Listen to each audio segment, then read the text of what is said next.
छात्र वीडियो को लाइक करें करें, चैनल को सब्सक्राइब करें करें, ज़्यादा अपने पड़ोसी को कराएं, जो भी मोबाइल नहीं है उसे सब्सक्राइब करें करें, ताकि हमारी भी मोटिवेशन बन रहे। देखिए हम चल रहा था आपका हाई स्कूल में हिंदी का, तो अभी चल रहा है हमारा समाज। हमने पहला समझाया था कर्मधारय समास।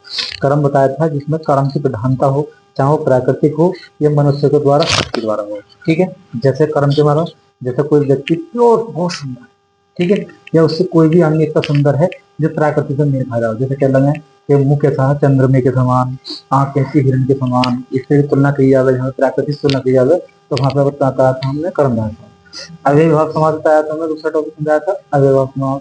तो अव्ययीभाव समास की पहचान बताई थी हमने कि इसमें पहला शब्द कोई ना कोई उपसर्ग होगा।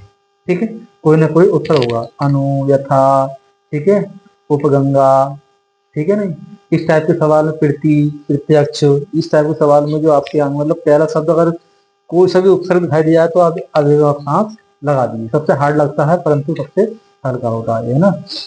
अब बताया था हमने बहुब्री समास। बहुब्री समास में बताया था हमने कि उसमें दो पद प्रधान होते हैं, परंतु इशारा मतलब दोनों पदों में कोई तीसरा पद, दो शब्दों की बात चल रही है परंतु इशारा किसी तीसरे की ओर हो रहा है। मतलब दो शब्दों की हम बात कर रहे हैं, दो व्यक्ति बात कर रहे हैं और बुराई किसी और कर रहे हैं, अर्थात किसी और इशारा कर रहे हैं। जैसे नीलकंठ उदाहरण है, नीलकंठ है ना, नीला है कंठ किसका, किसका था, शिव का। शब्द कौन से, नीला और कंठ। ठीक है, चतुर्भुज है ना, चतुर्भुज यानी कि चार की बात चल रही है, भुजा की बात चल रही है, परंतु समास कहाँ पहुंच रहा था वो आपका, ब्रह्मा जी के पास। ठीक है ना, लंबोदर, लंबो मतलब बड़ा पेट वाले, कौन से, गणेश जी। एक दंत, एक दांत किसका था, गणेश जी का। मतलब दो शब्दों की बात चली परंतु इशारा किसी तीसरी हो रहा है। एक बताया था हमने द्विगु समास। तो द्विगु समास की पहचान होती है कि उसमें पहला संख्या जो है संख्यावाची होती है और दूसरा पदार्थ प्रधान होता है। ठीक है, जैसे चौराहा, दोराहा, ठीक है, तिरंगा है ना, षटकोण, ठीक, नवरत्न, इस टाइप के जो क्वेश्चन आते हैं तो उसमें आपका कौन सा समास होता है, दीजिए। अब है आपका द्वंद्व। द्वंद्व समझिए, द्वंद्व का मतलब होता है युद्ध। पहले राजा महाराजा हो रहे थे, द्वंद्व युद्ध हो रहा था। द्वंद्व का मतलब होता है आपस में कुश्ती वाली, आप कहते हैं पहलवानी, जो पहलवानी जो इस टाइप के द्वंद्व युद्ध हो रहे थे। तो द्वंद्व का मतलब होता है दो विपरीत पहलवान लड़े और उनके ऊपर झगड़ा होना, परंतु यहाँ पहलवान तो है नहीं, तो यहाँ पे द्वंद्व का मतलब होता है झगड़ा। द्वंद्व का मतलब क्या होता है, झगड़ा, यानी कि युद्ध। द्वंद्व और युद्ध किसमें होता है, जो विपरीत होते हैं, विपरीत। युद्ध किसमें होगा, जो व्यक्ति विपरीत होंगे। जैसे विपरीत घर में देख लिया अपने, जैसे माता डैश पिता, होती लड़ाई झगड़े। ठीक है, पहचान तो इसका मतलब होता है माता और पिता। इस डैश का मतलब होता है इस वाले चिन्ह का, ये भी चिन्ह जो बोला हुआ है आपका, इसे बोलोगे, आप बोलोगे तो माता और पिता, माता और पिता। इसका अर्थ हो जाएगा, विग्रह करोगे तो माता और पिता, समाज विग्रह करोगे तो क्या बोलोगे, माता और पिता, यानी कि माता पिता विपरीत हो गए।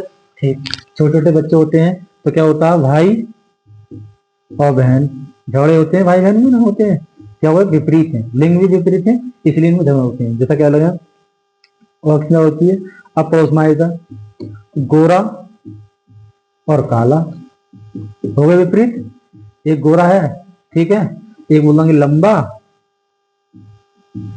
और ये बोल देंगे गट्टा, क्या बोल देंगे, गट्टा।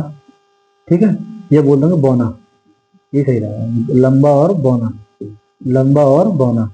इस टाइप शब्दों में क्या हुआ, विपरीत हो गए। एक लंबा कह देगा लंबू और एक कहती बोनू, बेसटिया बौना बोल दिया। तो इस टाइप के सवालों में क्या होते हैं, यहाँ पे विपरीत होते हैं। ठीक है, अब देखिए दूध और दही, दूध, दूध और दही, ये विपरीत हो गए आपके, दूध और दही। आवाज जो आएगी यहाँ पे और क्या आएगी, है लंबा और बौना, है ना, दूध और दही। नर और नारी, नर और नारी, नर के साथ क्या आएगा, नारी। ठीक है, नर और नारी। ठीक है, राधा और कृष्ण, ठीक है, राधा कृष्ण। सीता राम, आगे सीता और राम, राम लक्ष्मण, राम लक्ष्मण, राम लक्ष्मण, ये विपरीत हो गए, भाई भाई हैं, विपरीत हो गए, है ना। ठीक है, कोमल कठोर, कोमल और क्या हो गया, कठोर, कोमल का विपरीत क्या हो गया, कठोर। ठीक है, लाभ हानि, लाभ का उल्टा क्या हो गया, हानि। ठीक है ना, सत्य, असत्य, सत्य का विपरीत क्या हो गया? असत्य। ठीक है, राजा और रानी, ठीक, रात और दिन, रात और दिन, आटा, दाल, दाल, चावल, दाल, चावल।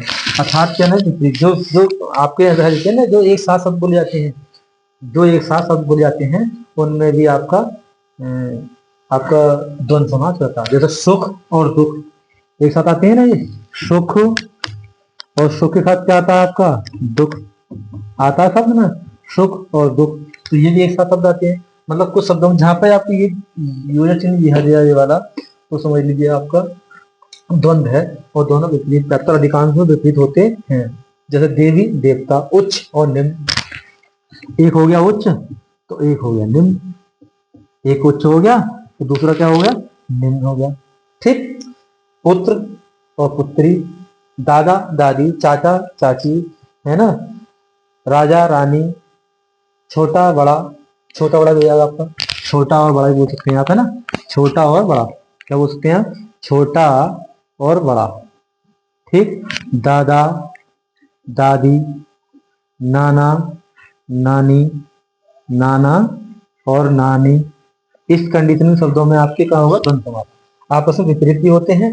ज्यादातर देश विदेश, है ना, देश और विदेश, एक होता है अपना और एक होता है पराया। ठीक, अपना और पराया। शुभ दुख हो गया, सीताराम हो गया, रात दिन हो गया, अच्छा बुरा हो गया। हाँ, अच्छा बुरा, अच्छा और दूसरा क्या हो गया? बुरा, ये सत्य और असत्य, अच्छा और बुरा। ठीक है, जैसे बोलते हैं सत्य और असत्य, तो इस टाइप के जो प्रश्न होते हैं उनमें भी आपका द्वंद्व समास होता है। और भी बहुत है शब्द हैं, अनंत शब्द हैं, चलते रहते हैं। चलो, वीडियो को लाइक करें, चैनल सब्सक्राइब करें।